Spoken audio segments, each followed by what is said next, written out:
President Trump's latest move to force out a U.S. attorney in Virginia is once again raising concerns about politicizing the Department of Justice.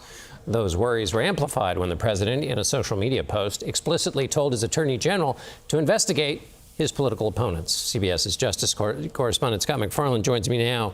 So, Scott, tell me about this U.S. attorney in Virginia. What's the deal there? It's interesting in part because, John, odds are you don't know the name of the U.S. attorney who represents your community. But I can tell you that person, whoever he or she is one of the most powerful people in the region. They can launch an FBI investigation. They approve of when the feds file criminal cases. And in Virginia, the top federal prosecutor, appointed just in January by President Trump, has been ousted by Trump. The president says, John, it's because that attorney had too much support from the Democratic senators in Virginia. But the accusation is that U.S. attorney, Eric Siebert, wouldn't move forward with criminal cases against some of Trump's top political opponents. So staying on that idea of prosecuting his political opponents, he posted this message on social media over the weekend, strongly encouraging his attorney general. Walk us through what happened there.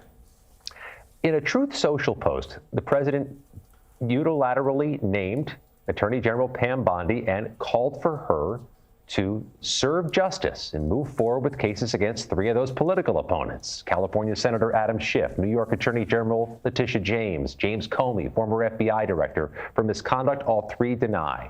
But calling out the Attorney General of the United States and commanding or requesting a prosecution, that's a provocative move, a controversial move. John, that shatters the image of independence between the Justice Department and the political leaders of an administration. And yes, without precedent. And so remind people, though, we say things are without precedent. Why is that wall so important, or has been considered important in the past, between the president and his attorney general? Yeah, it's been there for about 40 years, since after the Nixon era, in part because you want the Department of Justice to have the credibility that it's apolitical. But also, John, think of that Truth Social post. Think what a defense lawyer could do with that if he were to walk into court and show it to a jury and say, this is why my client was prosecuted, not because he or she committed a crime. Right. Making the case that it's about politics, not about actual evidence. Scott McFarland, thank you.